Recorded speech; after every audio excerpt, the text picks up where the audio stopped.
Ladies and gentlemen, welcome back to another episode of the Pitch Start podcast, finally returning to the fold. I'm your host, the HOD of the BSB, and like, share, comment on this video, of course, subscribe to the channel, most importantly, enable notifications to receive all the updates, help me reach the 250 mark, hopefully. I wanted to get to that quickly, you can see I'm still a starter, so I want to get to that before the new year begins. Happy New Year, everyone. In advance, of course. And follow me on social media. I'm at BSB on Twitter, PitchSide on Instagram. Listen to this podcast on Spotify, Google Podcasts, or wherever you can get it from, or catch it later today at the www.webreathesports.com if you want to. Kicking off, of course, we're going to be talking a bit of the Premier League, really. Not a lot happened. Yesterday, only one match was played practically, as I mentioned it yesterday in the video, talking about the game between Tottenham and Fulham that got postponed, of course, and what does that mean for the Premier League as a whole, and is it wise, of course, to stop it? You can check that video. I'm going to be putting it in the suggestions above. I think before we get to the Newcastle-Liverpool game, really, I think it's going to be very problematic when you think about it, really, but it is necessary, I think, at the moment for the league to stop.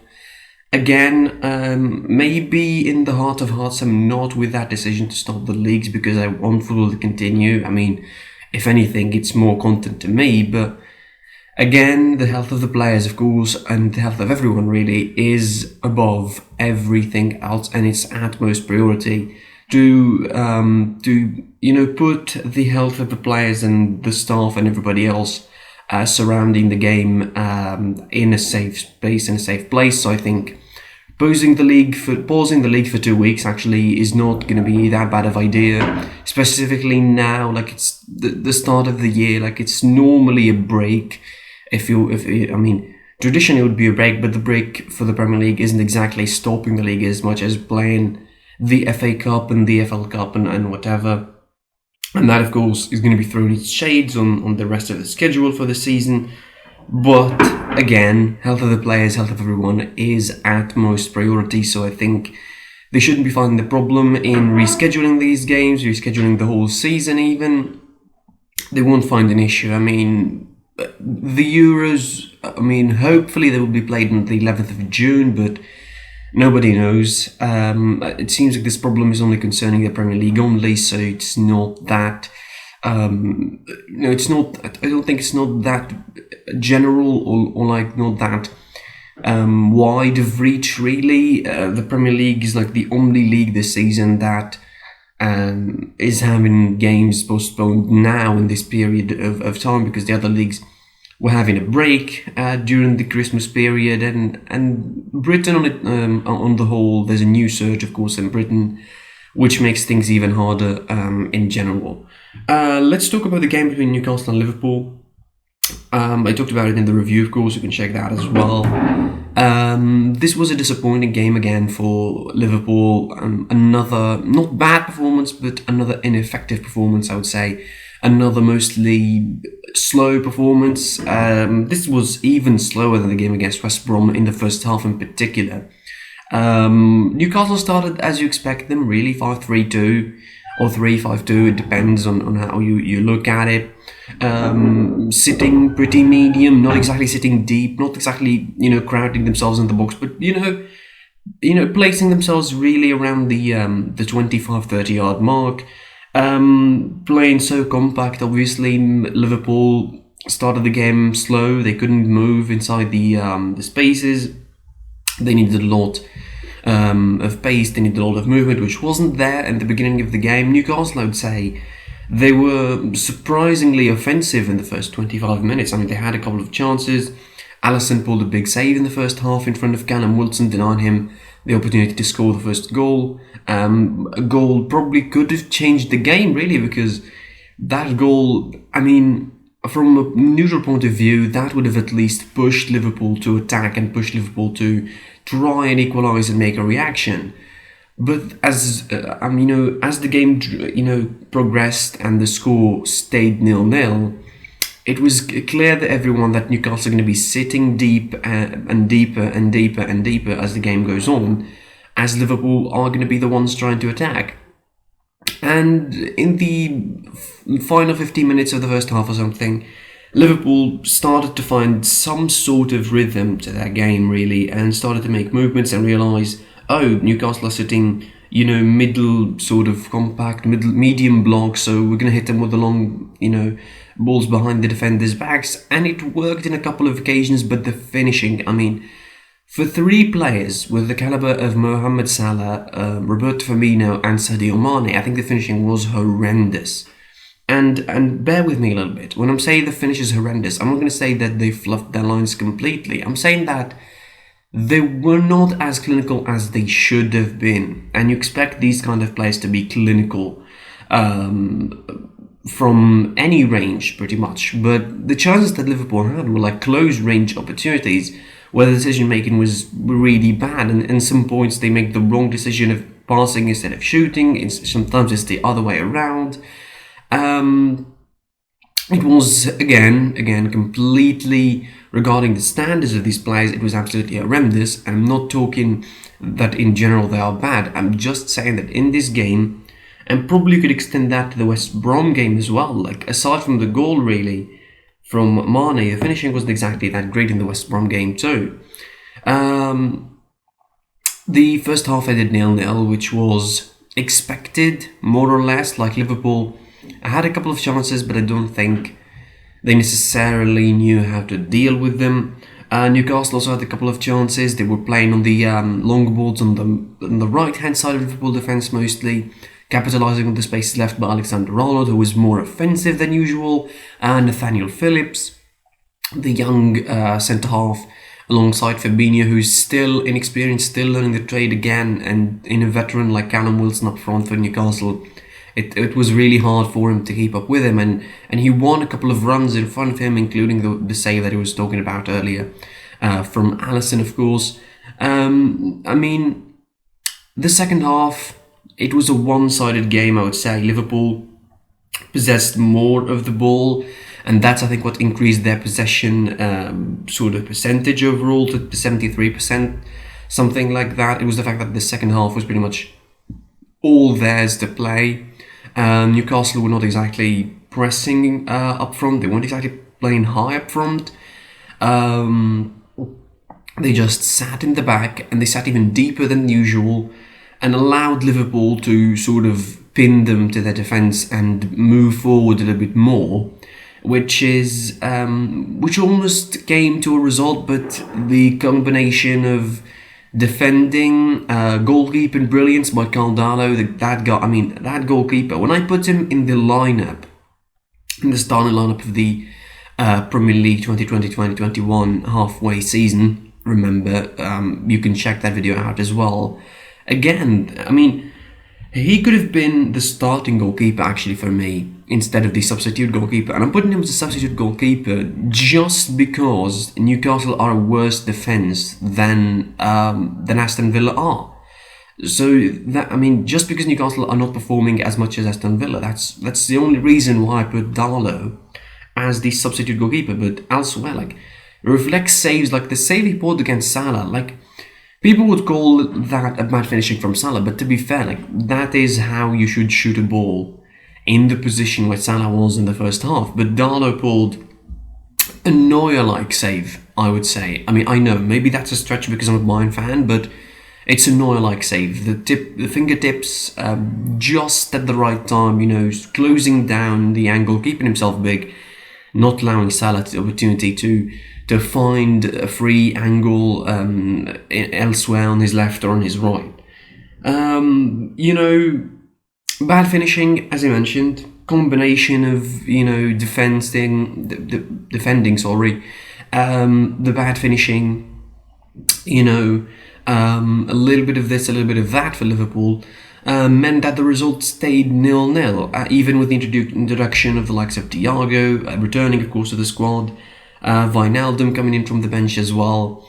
It didn't make a big difference, and it's sad to see Liverpool like that, really, because it's excusable almost for all the clubs in the Premier League to play like that, because the way these fixtures have been going and the way these festive period fixtures have been going is really tiring and exhausting. You could not expect all teams to perform. You could not expect any team to perform well in this period, let alone when you're playing 3 games in a week. And they still have, unfortunately for Liverpool, they don't play any FL Cup fixtures. So that is good for them. The good thing that they're already eliminated from that competition. For some reason, it's a plus for Liverpool to not have a fixture in the EFL Cup, because that would have added only one other match where they will play their first teamers, because it's semi-final. But they will have the FA Cup fixtures, and then there's a big game looming, of course, in the distance. Manchester United travelling to Anfield to face them on the January 17th. So overall, again, it's excusable for Liverpool to play like that now, but by January 17th, I don't think that it would be, because they would have played 2 fixtures of the FA Cup, I would say. Probably they would have a couple of days rested. Yeah, nobody knows about the situation with the Premier League. Should it stop? Should it not? Will it? Won't? Will it stop? Would it stop? Would the authorities consider stopping the Premier League? Really, these 2 games have been postponed only in this fixture, and you have 3 or 4 other games that will need to be rescheduled elsewhere. You still have Man United and you still have Man United and Burnley. You still have Man City and Aston Villa. You still have Man City and Everton. You still have Aston Villa and Newcastle. And you still have now the Tottenham Fulham game recently. So there's going to be a whole host of scheduling issues for the Premier League, and nobody knows how the season is going to be progressing in England, because the lockdown is taking effect at the moment, and the tiers have been sort of rescheduled. I heard that the Birmingham, the Midlands area is in tier 5, which is basically complete lockdown, if you want a simpler translation. Hopefully things are fine, and hopefully, if the league needs to stop, let it stop. If the league should be paused, let it pause for 2 weeks, 3 weeks, whatever. The health of everyone is the priority at the moment. No need to endanger anyone, no need to put any player in danger. Just stop the league, and just let things wash over until we find a much safer situation to play in football. So that's about it. Returning, of course, to the Premier League business. What this means actually for Liverpool, the draw against Newcastle, the second draw in a row. Already 5 draws this season for Liverpool, which is weird. This time last season it was only 1. They drew only once, which was against, of course, their opponents on January 17th in Manchester United. 1 it was at the Old Trafford. And now it is Liverpool 33 points, Man United with 30 points. Leicester, of course, drawing away to Crystal Palace on Saturday. They missed the opportunity to get closer and to close the gap to more, maybe potentially 2 points behind Liverpool. Everton, of course, missing that game against Manchester City with 29 points as well. Aston Villa still 2 games in hand, 26 points. This could be a surprise. Aston Villa could do something amazing this season if they play 2 games in hand and they win them, and if they keep their form like that, if they keep winning, keep having the best form of their last couple of years. Chelsea at 26 points. Tottenham still missing the game, of course, against Fulham, 26 points as well as Manchester City, who have 2 games in hand now. Southampton 26 points at 9th. West Ham 23 at 10th, alongside Leeds United. Wolves with 21 points. Arsenal 20 points at 13th. What a good progression for them, really, compared to where they were a couple of weeks ago. Newcastle United 19 points as well as Crystal Palace. Burnley 16 at 16. Brighton Hove Albion 17 at 30 points. And the relegation places, of course, Fulham 11 points, West Brom 8 points, and surefire relegation battlers in Sheffield United. The next match day, which is supposedly going to be taking place starting from tomorrow. I mean, I don't know. For the moment, as I'm checking, no game is postponed. All the games are going to be played, despite the fact that obviously Fulham players are going to be isolating. The laws are clear. If you have a squad of 14 players, obviously you're available and you're able to play, so you're going to be playing. So, but for the moment, no games are postponed, so the full fixture is like this. Everton host West Ham, and Manchester United host Aston Villa. This is on Friday, on New Year's Day. On Saturday, January 2nd, Tottenham host Leeds United. This is an interesting game to watch, really. Crystal Palace host Sheffield United. Brighton Hove Albion host Wolves. West Brom host Arsenal. All these games on Saturday. On Sunday, it's Burnley, Fulham, Newcastle, Leicester City, Chelsea, Manchester City. This is the game, I think. Burnley, Fulham, and Chelsea, Manchester City are the games with the two biggest possibilities to be postponed.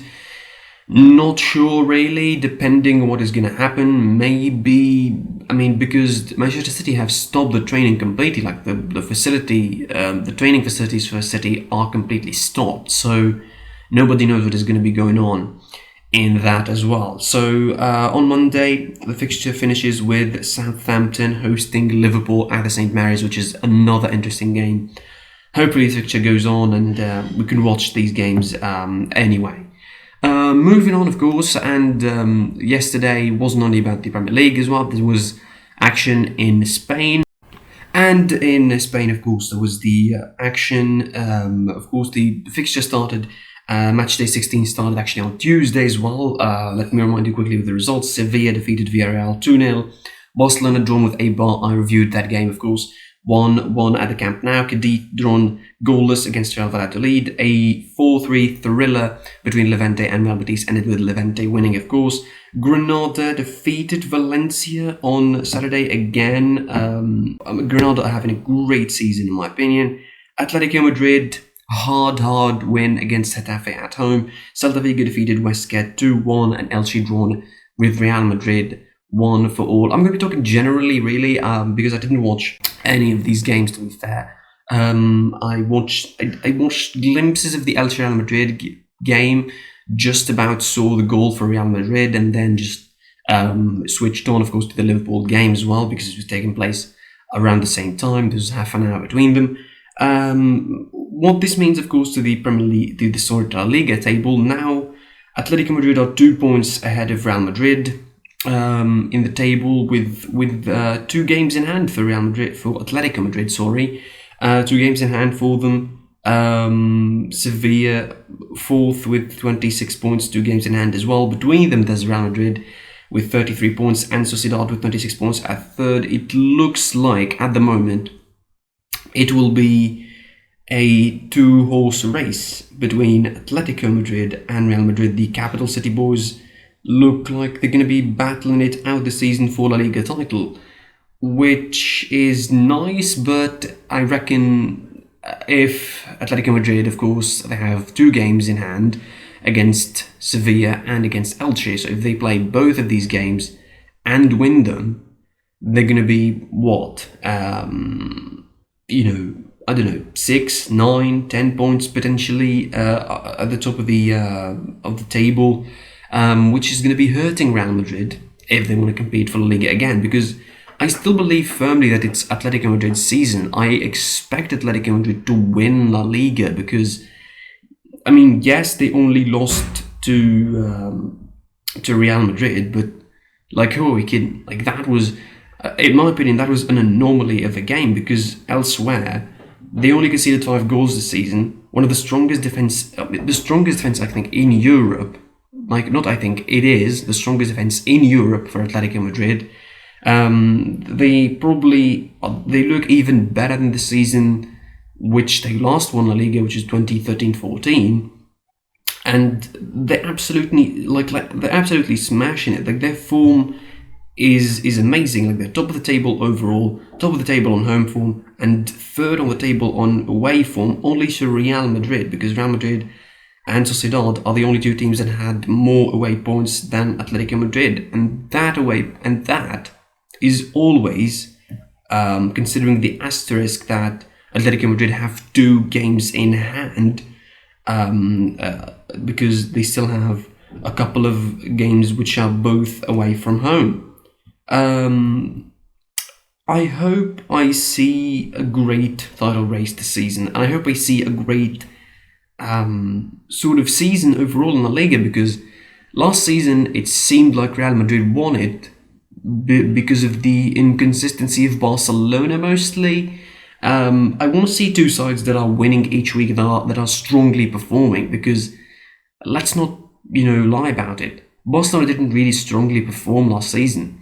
It wasn't even close in the end. Like, it was 7 points of difference in the end between Real Madrid and Barcelona, and those 7 points were not just 7 points in terms of the table, but I think in the overall performance. You look at Real Madrid and you look at Barcelona and you say, come on, like, there's a big difference. And La Liga level as a whole has dropped significantly last season. Like, I would argue that it wasn't even competitive. Like, it was just Real Madrid and Barcelona walking it out of the park, and the other teams are just watching. I hope I see again. I hope I see a great season. Focusing on Real Madrid a little bit, just about the game against Elche. From everything considered, I would say this has been coming for Zinedine Zidane, and he doesn't have the excuse really. Like the La Liga teams, like Real Madrid now in this game, they don't have the excuse for this draw, because they didn't have a festive period sort of hectic schedule like in the Premier League did, and they didn't have 3 games in a week like the Premier League did, but they came in fully rested, I would say. They had yes, it's only a week of rest, but it is a rest anyway. They dominated the game. They started their strongest lineup, I would say, but I would say when you have Marcelo, you don't expect yourself to be fine. I mean, the last time, every time he starts, they lose, but this time they drew, which is a change at the very least. But again, I think it has been coming for Real Madrid. I didn't watch this game, but I think I watched enough games for Real Madrid as of late to really think that this draw has been coming for them. The game against Atletico Bilbao, I think, was the first sort of alarming sign that, Real Madrid still have some things and some things to do and to really fix, because their sort of style of playing the ball from the back and, trying to pass it through the lines of every team that they face, it's not going to be, paying dividends every time, because not every team is going to be playing high. And remarkably, I think this is what Elche did. They didn't play high, they played deep, and they absorbed the pressure, and they forced Real Madrid to play with a style that is not theirs, because Real Madrid like to play those 1-2-3 passes between the lines, and then Kroos, Modric or whatever is going to make the change from side to side, and then they move with the fullbacks and the wingers and what have you, and they try to pull across to Benzema, who's going to be dropping deep to take the ball and to set up space for the players coming in behind. That didn't happen because Elche sat deep. From what I saw, again, I didn't see the full match, so I'm not exactly knowledgeable when it comes to the details of the game. But from what I saw Elche playing deep enough to contain Real Madrid for most of the game. And in the second half, they had a better start, I would say. I got glimpses of that as well. They had a better start in the second half, and they had an early penalty to show for it. I think it is stupidly given penalty for Dani Carvajal. Like, why you would be holding him like that in the box? And there's VAR really who's going to be looking at every single action you make. And somehow Real Madrid missed a lot of chances, and they stalled afterwards for the rest of the game. And this is a draw where you cannot say that they didn't have chances, or you cannot say that the other team was just being plain, or like crowding in the box and just defending Newcastle style. I thought again, this has been common for Real Madrid, and if they didn't read the signs from the last couple of games since the Athletic Bilbao game, the Granada game, the Eibar game, and if you don't read the signs, that's what happens. You slip, and this slip is not going to help you. And again, putting the asterisk and the fact that Atletico Madrid have 2 games in hand, this only means that you're only in more danger. That Atletico Madrid probably going to be running away with the title at some point if they do win both of those games. Like we could see in February or in March, probably, when these games, surely they would have been played by that time. I would say there would have been probably 9 to 10 points potential difference, and that is with Real Madrid probably winning every game they have. Like, it's not with Real Madrid dropping points or losing, I don't know, 3 or 2 on the bounce or something like that. It is with Real Madrid winning probably every game. Like, mathematically speaking, this could be already done and dusted for Real Madrid and Atletico Madrid. And what we're seeing right now from a close gap on the table is just an illusion or some sort of a holding pattern until Atletico Madrid actually play both of those games and win both of those games, and then we're going to be seeing, sort of a Liverpool-like thing of last season where they run away with the title, far from their closest competitors. Again, this has been coming for Real Madrid, and again, if they don't read the signs really well, that should have been the case since the Athletic Bilbao game.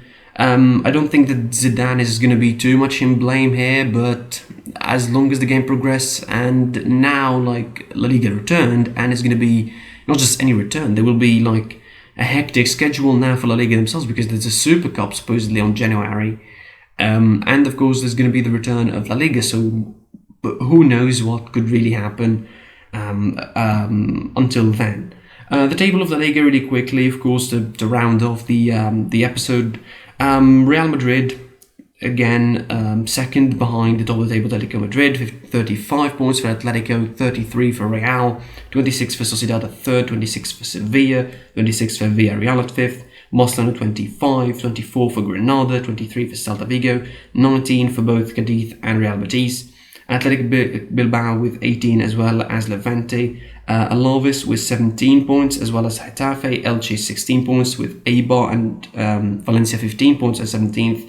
Wow, what a sorry position Valencia are in right now. Valladolid with 15 points, 12 for both Osasuna and Huesca.